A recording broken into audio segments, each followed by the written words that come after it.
साथियों, welcome back. मैं H रोशन आपके सामने एक बार फिर उपस्थित हूं आपके लिए एक और वीडियो के साथ, जिसमें आज हम लोग बात करेंगे समान अध्ययन के अंतर्गत ज्योग्राफी या भूगोल के संबंधित तथ्यों को जो पढ़ रहे थे पिछले क्लास में, उसी को हम कंटिन्यू करेंगे।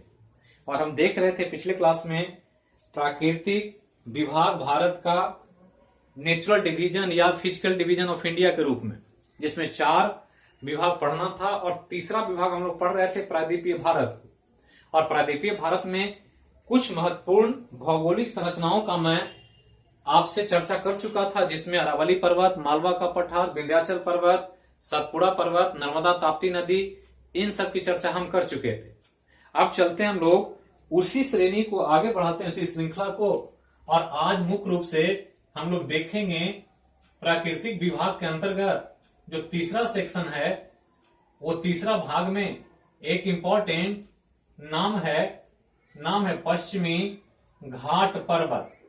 तो ये ध्यान रखना है, पश्चिमी घाट पर्वत ही पढ़ रहे थे और उसी को आज हम लोग थोड़ा सा विस्तार से देखेंगे। बहुत इंपॉर्टेंट तथ्य है, बहुत सारी चीजें इसमें से एग्जाम में अक्सर पूछी जाती। तो ये तीसरा विभाग में है जो हम लोग प्रायद्वीपीय भारत पढ़ रहे थे, उसी के श्रेणी में तौर पर आगे का एक श्रृंखला का ये कड़ी है। तो ध्यान रखना है, पश्चिमी घाट पर्वत हम लोग आज देखने जा रहे हैं।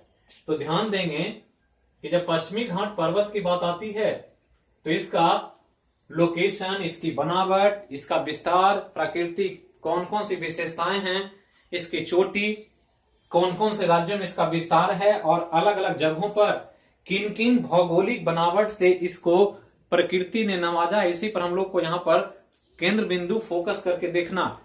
तो चलिए इसी को शुरू करते हैं, पश्चिमी घाट पर्वत को।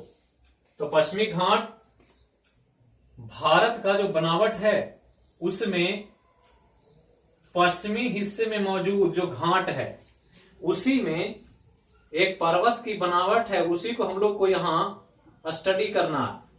तो पश्चिमी घाट पर्वत को देखेंगे तो ये हमारा भारत का प्रायद्वीपीय भारत है, जिसके बारे में पहले मैं चर्चा कर चुका हूं। अब उसमें जो प्रायद्वीपीय भारत का ये जो स्थलाकृति है पश्चिमी घाट पर्वत, उसकी बनावट यहां से ऐसे शुरू होती है और शुरू होकर के ये किनारे किनारे यहां तक जाती है। तो यही एक पर्वत को हमने रेखा के माध्यम से दर्शाया। ये लाइन जो है ये पर्वत है और ये जो है पश्चिमी घाट है। तो ध्यान रखना है कि पश्चिमी तट के पास ये जो है भारत का पश्चिमी तट है। तो ये ध्यान रखना है पश्चिमी तट को। और पश्चिमी तट के नजदीक, चूंकि तटों को नॉर्मली घाट भी कहते हैं, तो पश्चिम में है, वेस्टर्न साइड में है, पश्चिमी तट के पास ये पर्वत है, इसलिए नाम है पश्चिमी तट।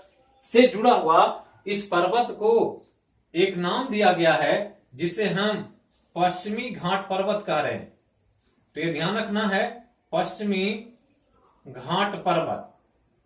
अब यहां से आगे चले तो यहां पर देख रहे हैं कि पश्चिमी घाट पर्वत का जो लोकेशन है वो यहां से शुरू हुआ है और यहां तक है ऐसे, मतलब इधर में उत्तर है और इधर दक्षिण है। ध्यान रखना, मतलब ये जो विस्तार लिए हुए है ये उत्तर से दक्षिण की तरफ है। तो ध्यान रखना है, और उत्तर से दक्षिण का विस्तार जो है इसका मुख्य विस्तार है और यह इसकी लंबाई है। तो ध्यान रखना कि पश्चिमी घाट पर्वत उत्तर से दक्षिण की तरफ फैला हुआ एक लंबा पर्वत है। तो उत्तर से दक्षिण फैला हुआ है, तो उत्तर दक्षिण की इसकी लंबाई है, और लंबाई जो है ये लगभग 1600 किलोमीटर। तो ये ध्यान रखना है कि उत्तर दक्षिण की लंबाई है और 1600 किलोमीटर फैला हुआ। अब यहां जब विस्तार देखेंगे तो यहां जो शुरू हुआ है तो गुजरात है, इधर से महाराष्ट्र भी है। तो गुजरात और महाराष्ट्र को देखें तो यह ध्यान रखना कि उत्तर में जो शुरू होता है तो गुजरात और महाराष्ट्र, तो गुजरात और महाराष्ट्र से शुरू होकर के उत्तर में चलेंगे तो गोवा मिलेगा, गोवा के बाद कर्नाटक मिलेगा, कर्नाटक के बाद केरल और तमिलनाडु। तो इतने राज्यों में इस पर्वत का डिस्ट्रीब्यूशन या विस्तार नेचर के द्वारा किया गया। तो ध्यान रखना है गुजरात, महाराष्ट्र, गोवा, कर्नाटक, केरल तथा तमिलनाडु, ये जो राज्य हैं, इन सभी राज्यों में इस पर्वत का कुल विस्तार है। और कुल जब विस्तार देखेंगे तो लगभग इसका एरिया जो हो जाता है वो लगभग 16,000 वर्ग किलोमीटर का एक बड़ा पर्वत का विस्तार यहां पर देखा जाता है। तो 16,000 वर्ग किलोमीटर और लंबाई 1600 किलोमीटर। अब आगे चलें तो यहां पर कई महत्वपूर्ण तथ्य है जो आपको ध्यान रखना, जिससे कई सवाल आपसे पूछे जाएं। पहला तो ध्यान रखना है कि इसको भौगोलिक रूप से पश्चिमी घाट पर्वत के रूप में याद किया जाता है या नामकरण किया जाता है या संबोधित करते, लेकिन इस पर्वत को एक और नाम है जिसको सह्याद्री भी कहते। तो ये पूछेगा एग्जाम में कि सह्याद्री कहा जाता है किस पर्वत को। तो ध्यान रखना है कि सह्याद्री पश्चिमी घाट पर्वत का ही एक कॉमन नेम है जो लोगों को चर्चित है। तो ध्यान रखना। अब इस सह्याद्री पर्वत जो है पूरा पश्चिमी घाट पर्वत, अब इस सह्याद्री पर्वत को बांटा जाता है दो भाग में। उत्तर वाला भाग उत्तर सह्याद्री कहलाता है, तो ये ध्यान रखना है, उत्तरी सह्याद्री। और जो दक्षिण वाला है इसको दक्षिणी सह्याद्री कहते। तो सह्याद्री टोटल का, लेकिन जो विस्तार उत्तर वाले भाग में उसको उत्तरी सह्याद्री, मतलब इधर वाला जो पोर्शन है इसको उत्तरी सह्याद्री, और दक्षिण वाला जो पार्ट है नीचे उसको दक्षिणी सह्याद्री। और पूरे टोटल ये पर्वत को ऊपर से नीचे तक पश्चिमी घाट पर्वत के अलावा एक और नाम है जिसको सह्याद्री कहते हैं। जबकि इसका एक और नाम ध्यान रखना है जो आपसे अक्सर पूछा जाए, और केरल में इसको एक और नाम से जानते हैं। और केरल में जो इस पर्वत का नाम है उसको ध्यान रखना। और ये केरल में इस पर्वत का एक नाम और है जिसको सह पर्वतम कहा जाता है। तो सह पर्वतम जो है इसी का नाम है सह्याद्री को ही, जिसको केरल में एक अलग मलयालम भाषा के तौर पर केरल के लोग इसको सह पर्वतम के रूप में देखते हैं। इसके अलावा हम पिछले वीडियो में बताए थे कि केरल में जब इस पर्वत का विस्तार पहुंचता है तो उसी पर्वत को एक और नाम से जानते हैं जिसको इलायची पर्वत कहते हैं। तो इलायची पर्वत या इसी को कार्डमम हिल कहा जाता है।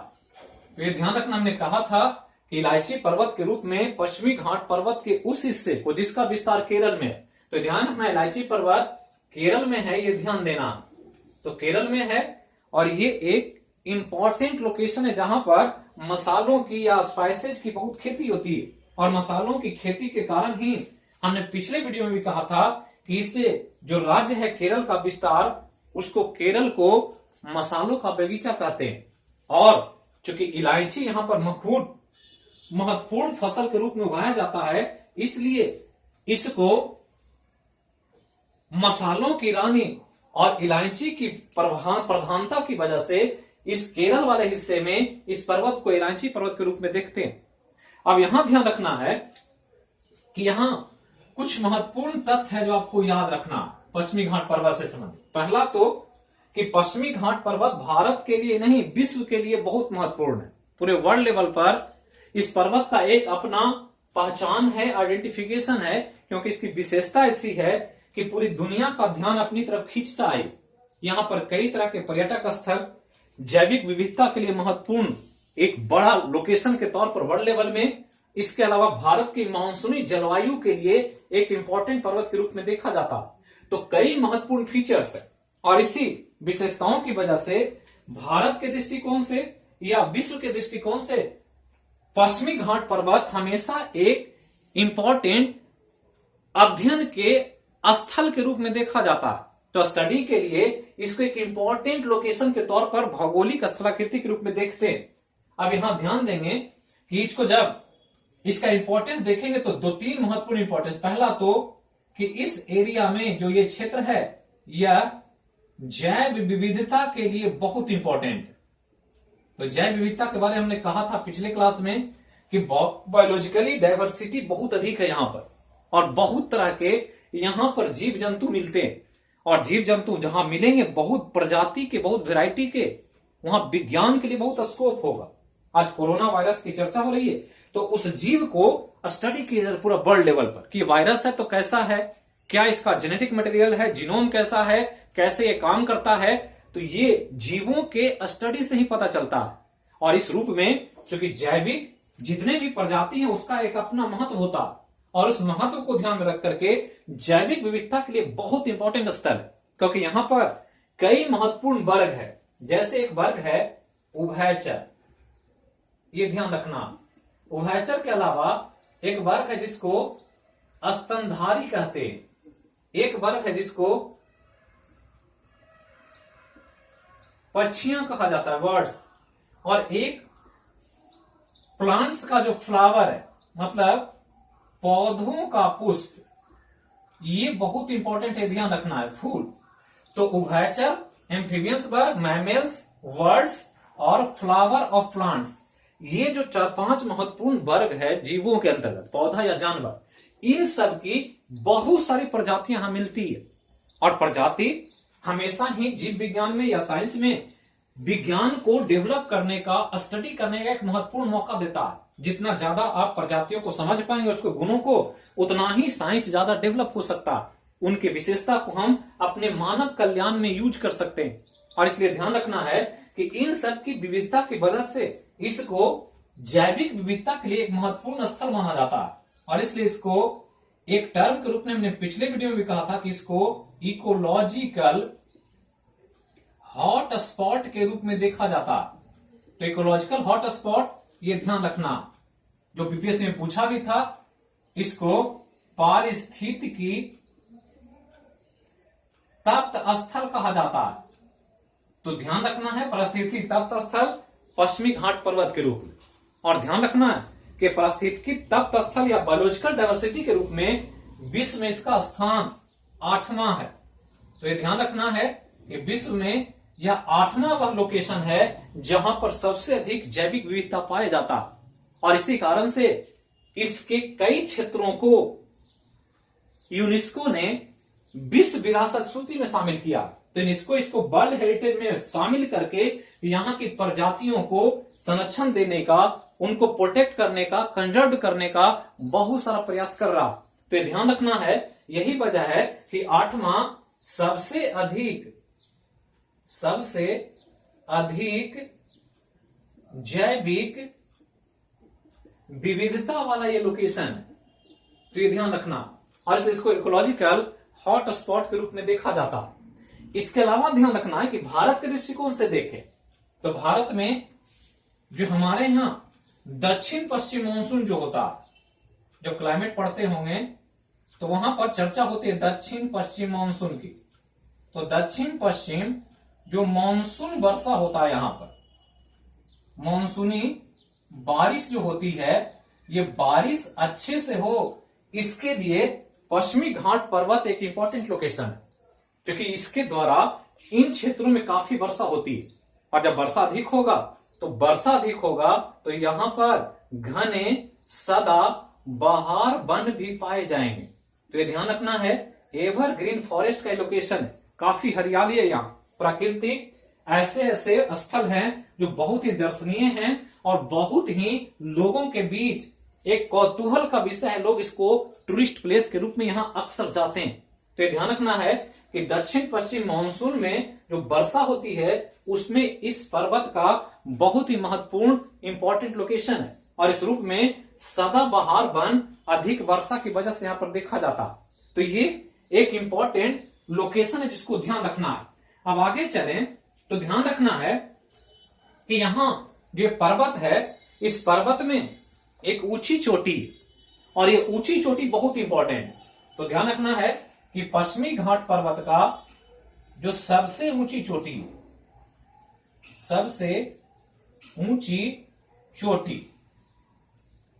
ये ध्यान रखना। और इस ऊंची चोटी का नाम अन्नाय मुड़ी है। तो अनाय मुड़ी, ये ध्यान रखना, बहुत इंपॉर्टेंट है, कई महत्वपूर्ण तथ्य है यहां पर। तो अनाय मुड़ी या इसी को कभी कभी अनपा मुड़ी भी कहा जाता। तो अनाय मुड़ी या अनपा मुड़ी आपको ध्यान रखना, ये लोकेशन और ये पश्चिमी घाट पर्वत की सबसे ऊंची चोटी, और ऊंची चोटी पश्चिमी घाट पर्वत के अलावा कई महत्वपूर्ण विशेषता से ये चोटी को यहां पर ध्यान रखना, जिसकी कुल ऊंचाई आपको ध्यान रखना है जो 2695 मीटर है। तो 2695 मीटर समुद्र तल से ऊंचाई है। बहुत ज्यादा तो नहीं है, लेकिन फिर भी बहुत अधिक है कुछ मामलों में, कुछ विशेषताओं को ध्यान में रख करके। तो ध्यान रखें कि कई मामलों में काफी इंपॉर्टेंट है, और इंपॉर्टेंट इसलिए कि ये 2695 मीटर समुद्र तल से इसकी हाइट है, लेकिन ये कई मामले में बहुत इंपॉर्टेंट है। पहला तो कि अगर हिमालय को छोड़ दिया जाए, हिमालय पर्वत को, तो हिमालय के बाद भारत की यह दूसरी सबसे ऊंची चोटी है। दूसरी सबसे ऊंची चोटी है, मतलब भारत में जो चोटी मौजूद है उन सभी चोटियों को हटा दिया जाए तो यही पश्चिमी घाट पर्वत पर मौजूद अन्नामुड़ी दूसरी सबसे ऊंची चोटी हो जाती है। कंचनजंगा को हटा दें या अन्नपूर्णा, मकालू, ये सब जो पड़े हैं हिमालय के अंतर्गत, उसमें जो चोटियां हैं उसको अगर हटा दिया जाए तो उसके बाद यह दूसरी सबसे ऊंची चोटी। इसके अलावा ध्यान रखना है कि यह पश्चिमी घाट पर्वत की सबसे ऊंची चोटी तो है ही, इसके अलावा एक और पॉइंट कि यह पूरे दक्षिण भारत, मतलब जितना साउथ इंडिया, तो दक्षिण भारत की सबसे ऊंची चोटी है। ये ध्यान रखना, जो भी पॉइंट बताया जा रहा है उसको आप बिल्कुल ध्यान रखें, तभी आप क्वेश्चन तो घुमाएगा थोड़ा भी, तो इसको आपको ध्यान रखना। तो ये ध्यान रखना है कि पश्चिमी घाट पर्वत की सबसे ऊंची चोटी अन्नामुड़ी या अनपामुड़ी, हिमालय के बाद भारत में ये दूसरी सबसे ऊंची चोटी। इसके अलावा दक्षिण भारत की सबसे ऊंची चोटी, ये ध्यान रखना। और ये जो चोटी है इसका विस्तार जो है ये केरल में है। तो ये ध्यान रखना है कि ये केरल राज्य में अनायमुड़ी का विस्तार इस पर्वत में है। तो इसको आप ध्यान रखें, जो आपसे कई बार इंपॉर्टेंटली पूछा जाए। तो यही महत्वपूर्ण तथ्य, पहले तो इतना आप याद रखें कि इस पर्वत से संबंधित कौन कौन से महत्वपूर्ण तथ्य हैं। अब यहां से आगे चलते हैं जिसमें कई महत्वपूर्ण तथ्य आपको देखने को मिलेगा, और इसमें कई इंपॉर्टेंट तथ्यों को देखें तो इस लोकेशन में पहला तो ध्यान रखना है, महत्वपूर्ण जो है वो पर्यटन स्थल, टूरिस्ट प्लेस, और पर्यटन स्थल के रूप में अगर कहा जाए तो भारत के लिए सबसे महत्वपूर्ण लोकेशन के तौर पर देखा जाता है। तो इसको ध्यान रखना है कि पर्यटन स्थल में कई इंपॉर्टेंट लोकेशन है जिसके लिए ये भारत ही नहीं विश्व स्तर पर एक चर्चा का विषय है, और अक्सर लोग इसको देखने जाते हैं। तो इसी को हम लोग को ध्यान रखना है, जिसमें कई महत्वपूर्ण लोकेशन। तो एक जो लोकेशन है आप नाम सुनते होंगे, आगे भी आएगा, चर्चा होगा। एक नाम है महाबालेश्वर, ये ध्यान रखना। एक नाम है पंचगनी, ये ध्यान रखना है। एक नाम है कोडेगु, एक है लोनावाला, एक नाम है खंडाला। तो ये सब नाम सुनते होंगे, फिल्म में गाना आया था आती क्या खंडाला। तो आती क्या खंडाला जो सुने होंगे तो कभी सोचना चाहिए कि खंडाला ये है कहां पर, क्यों इसकी चर्चा होती है। इसके अलावा इन्हीं क्षेत्रों में ऊटी जैसे भी शहर है, लेकिन वो इस पर्वत में नहीं है। तो ये सब इंपॉर्टेंट लोकेशन जो ध्यान रखना, जो आपसे अक्सर पूछा जाए। तो ये कुछ महत्वपूर्ण इंपॉर्टेंट पर्यटक स्थल। अब यहीं पर एक और महत्वपूर्ण तथ्य है जो आपको ध्यान रखना, और वो तथ्य है शरावती नदी से जुड़ा हुआ, जो इसी पर्वत का हिस्सा है। तो शरावती नदी पढ़े होंगे, जब नदी पढ़ेंगे तो हम बताया जाएगा। और शरावती नदी कर्नाटक में, और कर्नाटक में शरावती नदी पर एक वाटरफॉल है जिसको जोग जलप्रपात, जोग जलप्रपात या इसी का नाम गरसप्पा जलप्रपात, ये ध्यान रखना। और जोग जलप्रपात या गरसप्पा जलप्रपात या इवन कहें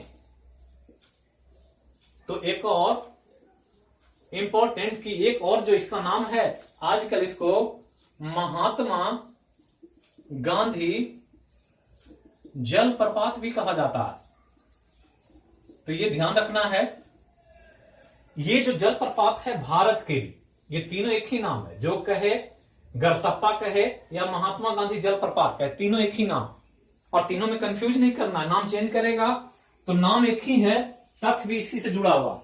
और ये तीनों जलप्रपात एक ही नाम है और ये भारत के ऊंचे जलप्रपातों में से एक है। तो ऊंचे जलप्रपात के रूप में, तो ये ध्यान रखना है कि सबसे हाईएस्ट वाटरफॉल के रूप में जोग जलप्रपात या गरसप्पा जलप्रपात या महात्मा गांधी जलप्रपात को याद रखा जाता है। अब यहां ध्यान रखना है कि एक इंपॉर्टेंट कि इसी के तौर पर विश्व में जब जलप्रपात की बात आती है तो विश्व में एंजल जलप्रपात है जो सबसे ऊंचा, लेकिन भारत के रिस्पेक्ट में कभी कभी विश्व के संदर्भ से जोड़ करके भारत के सबसे ऊंचे जलप्रपात के बारे में पूछता। तो जब ऊंचा जलप्रपात पूछेगा तो आपको ध्यान रखना है जोग को, गरसप्पा को या महात्मा गांधी जलप्रपात को। और यह भी पश्चिमी घाट पर्वत में ही स्थित है, क्योंकि पश्चिमी घाट पर्वत में है तो इसको थोड़ा सा जानना है, तो ये ध्यान रखना। अब इसी में एक और लोकेशन है जो पश्चिमी घाट पर्वत की एक श्रेणी है, उसी से रिलेटेड है। एक तो तमिलनाडु का ऊटी शहर जो ऊटकमंड के नाम से भी जाना जाता है, और एक है महत्वपूर्ण पर्यटन स्थल कोडाई कनाल। तो कोडाई कनाल भी तमिलनाडु में है और ऊटी भी तमिलनाडु में, और ये दोनों को ध्यान रखना है। और दोनों कभी कभी भौगोलिक बनावट है, भारत के लिए एक महत्वपूर्ण टूरिस्ट प्लेस है, तो एग्जाम में अक्सर पूछ देता। तो ध्यान रखना है दो चीज, कोडाई कनाल, कोडाई कनाल ये भी तमिलनाडु में है, ये ध्यान रखना है। तो कोडाई कनाल तमिलनाडु में है और दूसरा जो है ऊटी या इसी का दूसरा नाम ऊटकमंड है, तो ये ध्यान रखना है। और ये जो है एक श्रेणी है जिसका नाम है पालनी श्रेणी, पर्वत की श्रेणी है पालनी श्रेणी में, और ये जो है ये नीलगिरी श्रेणी में। तो ये ध्यान रखना है, नीलगिरी भी हम लोग को पढ़ना है थोड़ा सा, इसी के लोकेशन को ध्यान रखकर, क्योंकि पश्चिमी घाट पर्वत से ही जुड़ा हुआ और इसी से काफी सवाल भी एग्जाम में पूछा गया कई बार। तो ध्यान रखना है कि ये दो जो श्रेणी है इसी लोकेशन में स्थित है जो पश्चिमी घाट पर्वत से जुड़े हुए क्षेत्रों के रूप में देखा जाता है। तो इसको भी ध्यान रखना है, महत्वपूर्ण टूरिस्ट प्लेस है कोडाई कनाल दक्षिण भारत में, और ऊटी। पुराने समय में तो हीरो हीरोइन जितने भी सेलिब्रिटी हैं वो अक्सर ऊटी में ही अपना फार्म हाउस घर बना करके अपने लिए एक जीवन के अच्छे समय को वहां बिताने का प्रयास करते रहे। आज भी कई सेलिब्रिटी के घर या बिल्डिंगें इस ऊटी शहर में देखा जाता है। तो ऊटी या ऊटकमंड पूछ दे तो ध्यान रखना है दक्षिण भारत का सबसे सुंदर पर्यटक स्थल जो नीलगिरी श्रेणी में है या नीलगिरी पर्वत पर है। तो इतना चीज पहले तो आप ध्यान रखें। अब यहां ध्यान दें कि पश्चिमी घाट पर्वत की जब हमने कहा ऊंचाई की बात, तो सबसे ज्यादा ऊंचा तो ये है जिसको हमने अन्नामुड़ी कहा 2695। लेकिन अगर पूरे पश्चिमी घाट पर्वत की बात करें तो पूरे पश्चिमी घाट पर्वत की जो औसत ऊंचाई है, ये औसत ऊंचाई 900 मीटर है, ये ध्यान रखना है। तो कभी कभी ये पूछेगा कि पश्चिमी घाट पर्वत की सबसे ऊंची चोटी कौन है या पश्चिमी घाट पर्वत की औसत ऊंचाई क्या है। इसके अलावा एक और जनरल अवेयरनेस की बात मैं बताऊं जिसको आपको ध्यान रखना, और जनरल अवेयरनेस के तौर पर जो हम बताने जा रहे हैं कि सबसे ऊंची चोटी जो हमने पढ़ा, तो सबसे ऊंची चोटी पश्चिमी घाट पर्वत का जिसका नाम है अनायमुड़ी। तो अनायमुड़ी एक इंपॉर्टेंट वर्ड है, इसको केरल में अपनी भाषा में हाथी का सिर कहा जाता है। तो हाथी का सिर, और ये भारत के दक्षिण भारत का सबसे ऊंचा location, head of the elephant, इसलिए कि अन्नामुड़ी वह जगह है जहां पर एशियाई एलिफेंट जो एशिया में मिलते हैं हाथी, तो एशियाई हाथी के लिए यह सबसे महत्वपूर्ण स्थल और सबसे ज्यादा एशियाई हाथी की संख्या जो है वो इसी अन्नामुडी में मिलता है। तो अन्नामुडी, ये ध्यान रखना है, एशियाई हाथियों के लिए बहुत वर्ल्ड लेवल पर प्रसिद्ध लोकेशन और इस रूप में सबसे ज्यादा एशियाई प्रजाति के जो हाथी एलिफेंट इसी अन्नामुडी के हाइट वाले लोकेशन वाले पश्चिमी घाट पर्वत के लोकेशन में इसको देखा जाता है। इसको ध्यान रखना। अब यहां से आगे बढ़े तो पश्चिमी घाट पर्वत में कुछ दर्रे, कई दर्रे हैं, लेकिन हम लोग को कुछ दर्रों को ध्यान रखना। ऐसे दर्रे तो बहुत सारे हैं, लेकिन उसमें से 3 दर्रा बहुत इंपॉर्टेंट, और 3 दर्रों के अलावा एक और चौथा दर्रा भी थोड़ा सा देख लेंगे, उसके बाद भी दर्रे, लेकिन जो अक्सर एग्जाम में पूछा जाता। तो दर्रे के बारे में मैंने बताया था जब हम लोग हिमालय पढ़ रहे थे, और कहा था कि जो आने जाने का मार्ग होता है उसको ही दर्रा कहते हैं। क्योंकि ये पश्चिमी घाट पर्वत है तो इधर भी विस्तार है राज्यों का, इधर भी है, तो इधर से इधर आने जाने का काम होता। तो इधर से इधर चल के आए उसके लिए कुछ लो लैंड का चुनाव किया जाता, और लो लैंड में जहां गैप मिलता है पर्वतों के बीच उसी को यातायात साधन के रूप में इस्तेमाल करते हैं। और इस रूप में ध्यान रखना है कि ये कई महत्वपूर्ण दर्रे यहां पर हैं, और जब दर्रों को देखेंगे तो यहां पर दर्रे के रूप में 4 दर्रे का मुख्य रूप से नाम है जो आपको ध्यान रखना है। पहला है थाल घाट, ये ध्यान रखना। दूसरा है भोर घाट, तीसरा है पाल घाट, और चौथा है सेन कोटा का दर्रा। तो सेन कोटा का दर्रा, ये 4 दर्रे हैं, और चारों दर्रे से पश्चिमी घाट पर्वत के इधर से इधर आने जाने का आवागमन का कार्य होता। तो इसको मैप में जरूर देखें। जब भी आप एटलस पढ़ें तो हम मैप को जरूर स्टडी करें और देखें कि यह दर्रा कहां से कहां जाता है। मैं 1-2 शहर का नाम लिखूंगा, लेकिन हो सकता है उनका ऑप्शन में नाम ना रहे, उसी के आसपास के नाम को दे करके आपसे सवाल पूछ दिया जाए, और यही आपको ध्यान रखना। तो लोकेशन ध्यान रखना है, ऊपर से नीचे की तरफ थाल घाट, भोर घाट, पाल घाट और सेनकोटा का दर्रा। तो सेनकोटा, ये चारों इसी पश्चिमी घाट पर्वत के मुख्य दर्रे। अब थाल घाट की बात करेंगे तो थाल घाट ऊपर में है, और थाल घाट के बाद है भोर घाट, भोर घाट के बाद पाल घाट, और पाल घाट के बाद सेनकोटा का दर्रा। ये याद रखना। और दर्रा जो है ये इंपॉर्टेंट आवागमन का रास्ता, जिसमें आपको अक्सर एग्जाम में पूछा जाए। पहला जो याद रखना है कि थाल घाट जो है ये जोड़ता है 2 इंपॉर्टेंट शहर महाराष्ट्र का, नासिक को मुंबई से जोड़ देता, ये ध्यान रखना।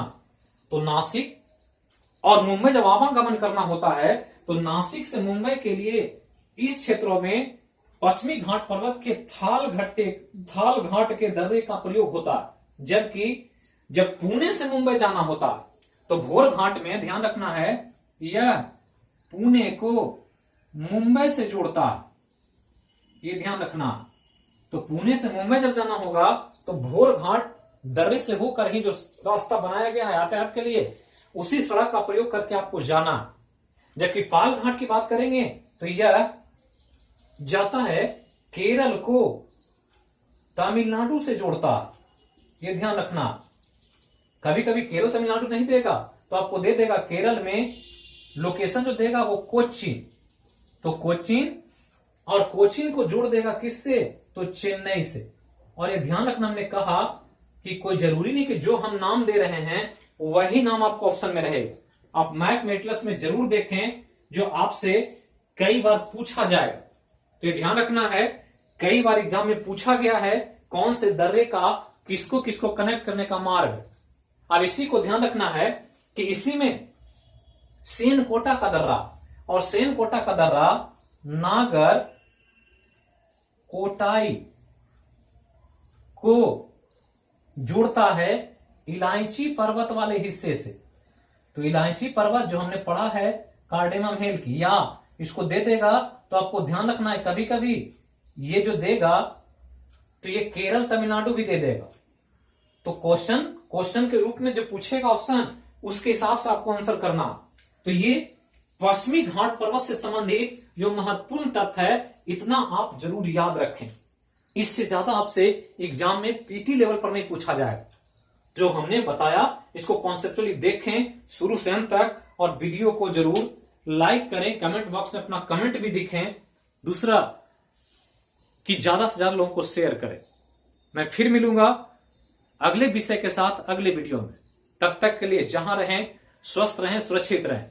देश हित के बारे में हमेशा चिंतन करें, चिंता ना करें, सोचें क्या करना है क्या नहीं करना है, और एग्जाम के प्रिपरेशन में कंटिन्यूअसली लगे रहें। तो थैंक यू।